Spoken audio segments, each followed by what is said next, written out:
Morning guys, how are you? Welcome back to the Spurs Talk Show. I'm Sean Butler, that's Bugsy Malone, I think that's Maisie, I believe. And this is your Sunday morning episode of Tottenham Walks. How are you? I hope you're all happy and healthy, doing the things you love, with those that you love doing them with. Please do me a favour, like you always do, and you always do this one brilliantly. Smash the like button for me, if you don't mind, if you enjoy the video. Hit the subscribe button if you haven't already to join the crew. 16,600 people have gone before. Welcome back to them. Welcome to the new, if that's you. Hit the notification bell as well and drop a comment. Let me know your thoughts on today's topics, which is, of course, at least on this video, the Burnley game. Tottenham come away 5-2 winners. An incredible performance. I will say that straight off the bat, straight out of the gate. Probably our best performance of the season. Probably our best performance under ANGE. Tinkered a little bit with the system. I'm not really sure if it was a knock to Richarlison that was the justification for the drop, or was it the excuse for the drop? Don't know. He came on late on and looked, like he wasn't really struggling. So either way, we went with Sonny up top. We went with Solomon on the left. Everything else is as it was for the previous Premier League games, and it was just a wonderful tactical tweak that went after, look, a very resolute Burnley side. I feel for them. Let me start with them, because I like Vincent Kompany, I like Burnley. I really appreciate the fact that they try and play football. They try and play with a high line, and they try and play front foot stuff. They're not here to park the bus and, grab hold of a life raft on a otherwise sinking ship this season. They want to come out and show their stuff. I just feel it's a little bit naive. I feel like their first season back in the Premier League, I feel like they need to steady the ship. Maybe tweak their system, respect the reality that the jump from the Championship to the Premier League is arguably the steepest climb of any second tier to first tier jump in European football. And if they don't do it, if they don't take some precautionary measures and recognise the level of quality they're playing against, I think it's going to be a very, very long season for them. And I want them to do well. I want them to stay around, because I appreciate what they're trying to do, but there's levels. And I think that they're going to be on the losing end of most games, even at home, if they try and play with a high line against teams that are just better man for man in every position on the park, that are sort of doing the same thing. So, look, they do have some talent in there. Koleosho, I think, is a very tricky player. I said before, though, those sorts of players, they always look pretty. Eye test sort of merchants will love them, aggressive, love to dribble and run at defenders, but they are 10 a penny. There's so many players that are like that, especially now that the game has moved to a predominant 4-3-3 for most teams. So those players are everywhere. It's all about what they can do with the final product. And I thought Koleosho had a decent start to the game. I thought Burnley had a decent start to the game. I thought the first 10 minutes were theirs. And then they had a few more minutes, like here and there during the first half, but ultimately the first half after that was ours. They started brightly at the start of the second half as well, and they finished the game very strongly when that Brownhill came on. Josh Brownhill, I think his name is. He's a very good player. Reminds me a little bit of John McGinn, sort of stocky, sturdy, but technically crafty, and got in and kind of earned himself a goal. I did think his performance warranted some sort of recognition. By that point, the game was over and done with. One takeaway for me that was probably went unnoticed by a lot of people, was how angry Ange Postecoglou was that we conceded that goal late on. Even though it was irrelevant to the outcome, he was furious that we dropped the ball and stopped paying attention for a moment. Things you love to see. Things you love to see. You also love to see this idea that it's also non-stop attack. We don't necessarily tuck in and try and hold on to what we've got. he was asked a question about that in the post-match press conference, and his response was something, I'm paraphrasing, but something like, if you're a vegetarian, you don't stop in at Mackie D's on the way home just because you're hungry. He's all about attacking football, and that doesn't change regardless of the scoreline. So, things you love to hear. You know, things you love to hear. I absolutely adore Ange Postecoglou. When you look and think that Vincent Kompany was someone that, you know, a lot of Tottenham fans wanted ahead of him, ahead of other names. Pochettino, what's going on over at Chelsea, really struggling to find his feet. You know, even Feyenoord aren't doing as good. Arne Slot. Like, just imagine the direction we could have gone in rather than this one. To most people, well, let's be honest, to most people, there's a few notable exceptions. You know, Paul from Spurs, he's always been about this guy. And obviously a lot of Celtic fans and Australian Tottenham fans that I don't know personally have come in and said, you know, it's just you English lot that didn't, you know, respect or recognise his talents. We always knew, and fair enough. You know, maybe it's snobbery on the British public, British people, to not have considered him with higher scrutiny, I guess, before he became a prevalent name within the Tottenham managerial opportunity search. But at the end of the day, I'm so glad we've got him. I love everything he says, how he says it. You know, it's just the perfect answer all the time. His football speaks for itself, and the look on the players' faces speaks for itself. They are so happy. There's a real team spirit and a camaraderie that's growing there. Even the new boys have come in and just ingratiated themselves with the 11. It doesn't look like there's any issues with, you know, even players like Davinson Sanchez. When Sonny scores, I think it was his third goal yesterday, Davinson Sanchez might be out the door going to Turkey, but he's pointing from the subs bench or from the training area, from the warm-up area. Sonny runs over and, you know, gives him a jump hug, wraps his legs around the man, and Sanchez was delighted for him. You know, again, things you love to see. It really is an exciting time to be a Tottenham fan. I personally don't want to reset my expectations.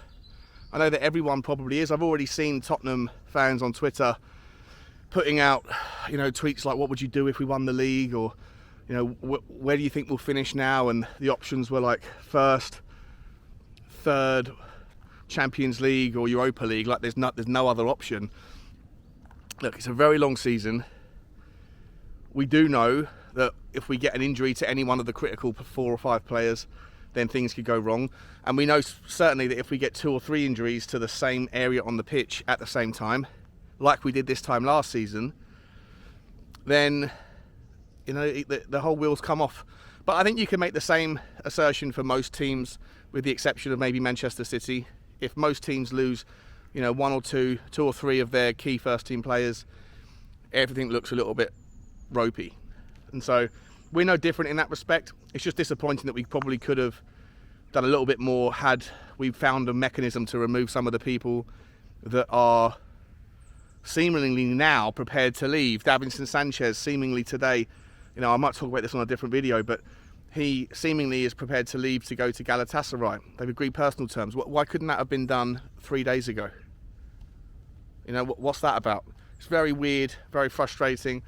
Same thing for Lo Celso. We'll talk about that in a different video because that requires its own insight. But getting back to the game, to me, guys, it was a wonderful display. We did start sloppy, slowly. I did say in the preview to the game, I'm worried about every team coming at us early because we seem to get the ball and want to immediately give it to Vicario and to play out from the back. We almost deliberately take it back there in the first moments of the game.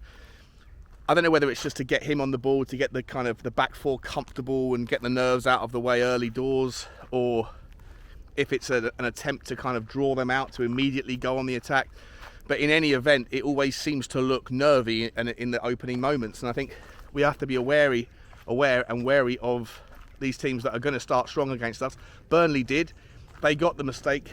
They got the ball, put it through, slipped it through, and it was a good finish and a good, well-worked move by Burnley. We're 1-0 down, but you know what felt different about it rather than last season? When we went through that passage last season, of going down early in games, you always knew you were in for a ridiculously long afternoon. With this Tottenham side, you just don't feel that way. You feel like, damn, shouldn't have done that, sloppy. But you always feel confident because you know you're going to have the ball, and you know you've got a team of people who can make it work. And boy, have we got a team of players that are just outstanding. I mean, look, Vicario for me, I hold my hands up. With every game, he is increasingly reassuring. He's still not perfect with his delivery, the ball from his feet and stuff, especially long balls are a little bit sloppy. But he can work on that. I think that's a part of his game that he can work on. His reflex saves, though, are just sensational, and you just love to see his reactions after a save. He's so pumped.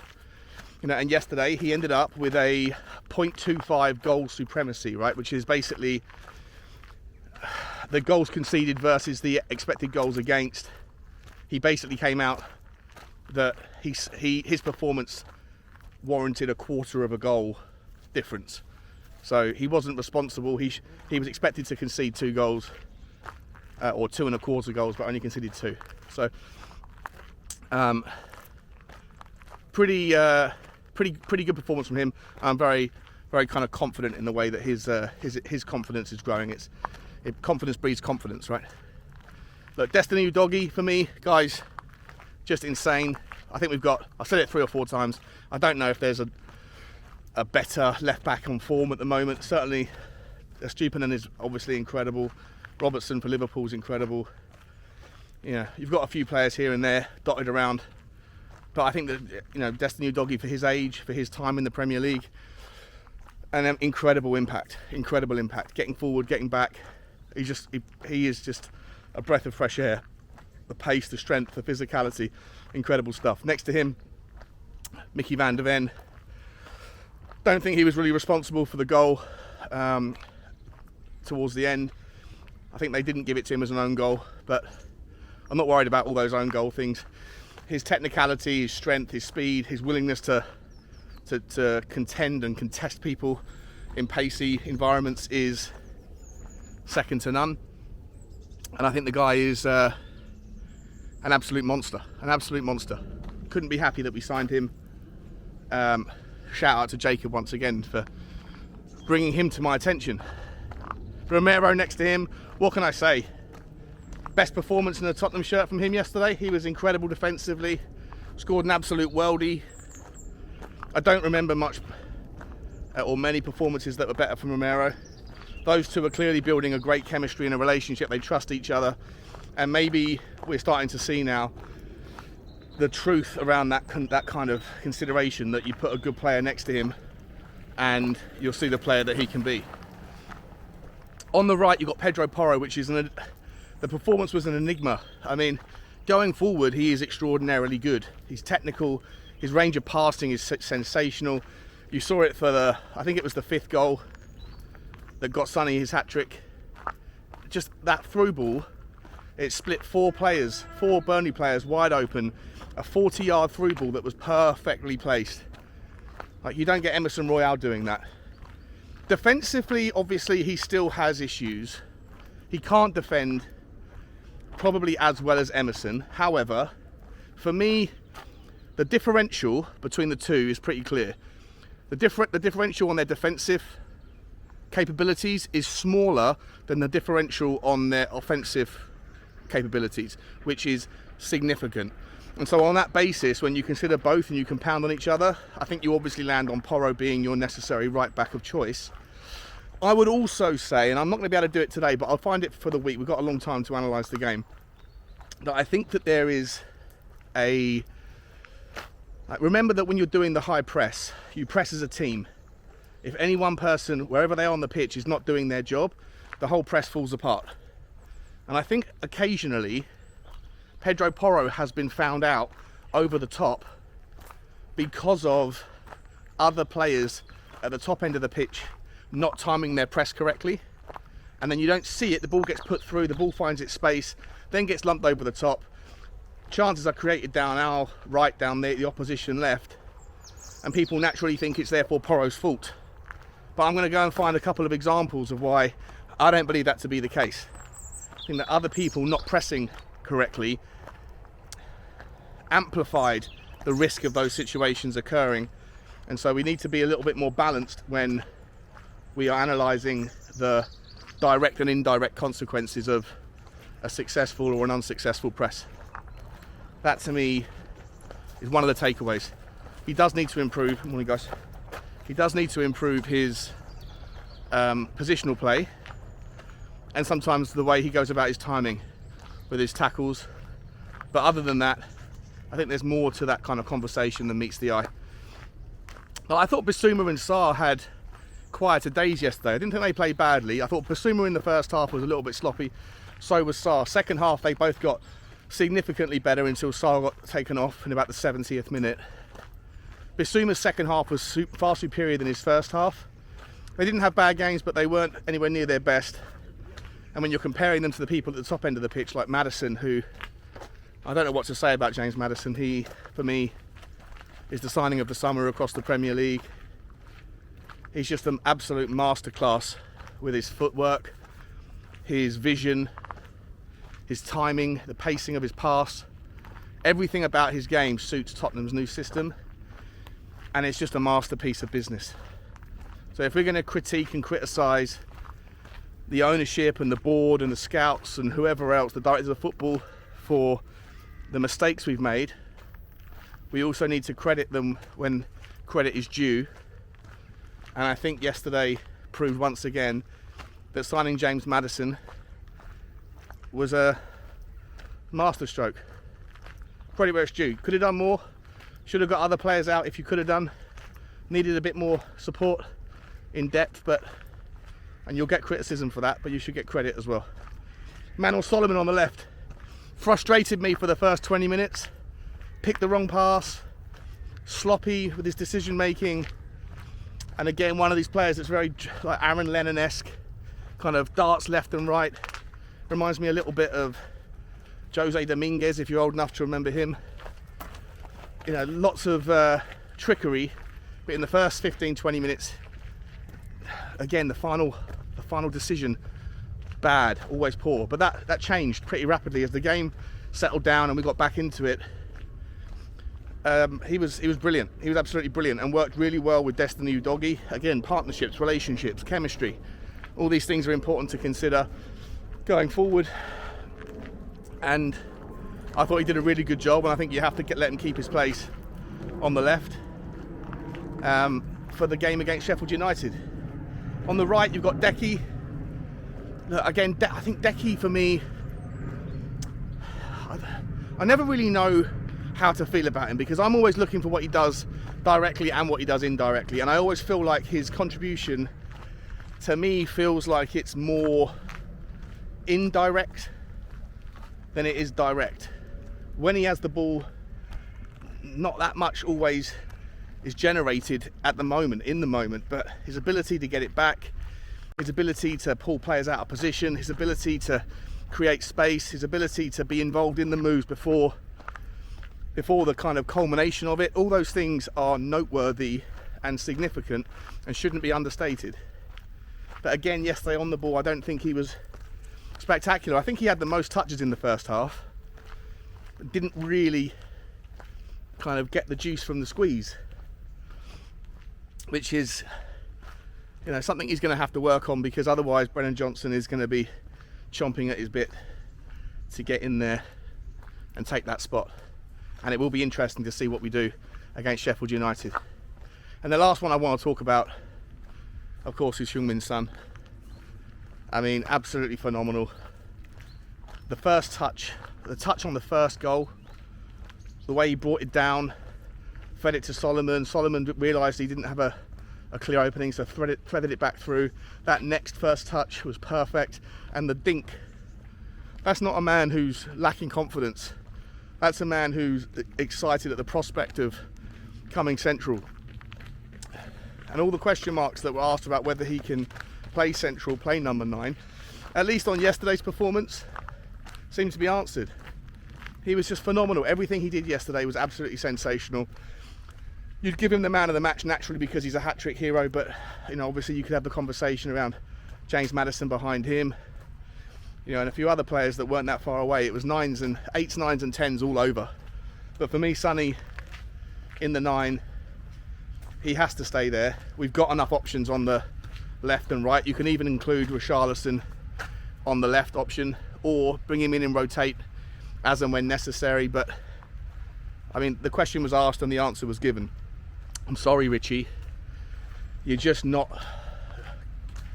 pulling your weight in the team enough to give you any more time in that role based on, you know, heartfelt best intentions. We've got the best of the intentions of the team to think about, and for me, that is more important. What I would say, guys, is the performance was spectacular. Everyone's right to get, you know, overly emotional in the moment, but let's calm down still, because let's not forget that Burnley played into our hands. Other teams won't be so naive in that regard.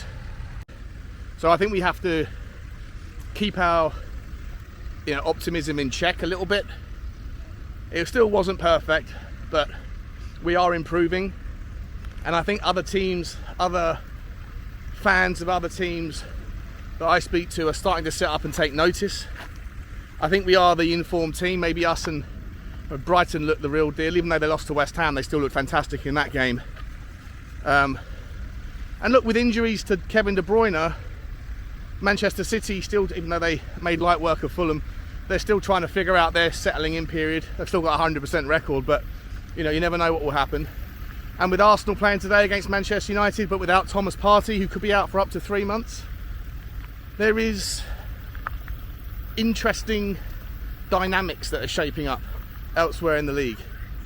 It's an exciting time to be a Tottenham fan, guys, and it's also an exciting time to be where I am today. If you look to my right, I don't know if you can see it all, but you have what's called the Chertsey Fair, which is like an old school, I've never seen it before, but it's an old school fair where you have lots of tractors that are, I thought it was a race. I thought they were racing to plough the lands, but in actual fact they're not racing. It's just a competition to see who can draw the straightest line. And they've also got horses in the background doing it the old school way, which is very, very cool. So that's what's happening down where I live today. Don't suppose you thought that was going to happen. I didn't either. There is a beer tent and a cider tent, so I might be heading over there just in a little while. But guys, that's it from me. Look, brilliant performance. I mean, the goals. Sorry, last thing I want to say to you is, I want to know in the comments below, what was your favourite goal? Because you've got a few of them to choose from. The first one from Sonny, the absolute incredible dink over the top, and that's worthy of mention. The second one from James Maddison.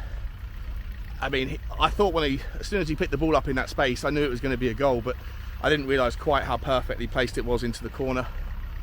The third one, oh sorry, that was the second one was Romero. Romero's absolute beast. The bomb from Rom, we could call it. Absolutely phenomenal. Maddison's into the corner. And then Sonny's last two. I mean, the last one might be a candidate simply for Pedro Porro's incredible through ball. Let me know your thoughts, guys. What was the best goal of the day? How excited are you? Have you changed your expectations? Are you resetting them? Do you think we can do bits this year? Or are you keeping your feet on the ground because Tottenham still paper thin in depth, and this year was only ever supposed to be a part of the project, the first phase, the rebuild? It wasn't supposed to be something where we were going to feel let down if things didn't go our way. But human nature is what it is, and we're all going to be inclined to reallocate some of our confidence as a consequence of what Big Ange is doing. I love the man. He says what needs to be said in the way it needs to be said every time with perfection. Let's forget about Fulham. Let's hope that the transfer window doesn't come back to hurt us, and we shall see where we go from here. I'll see you soon, guys. Take it easy. Like, subscribe and comment, and as always, bye bye.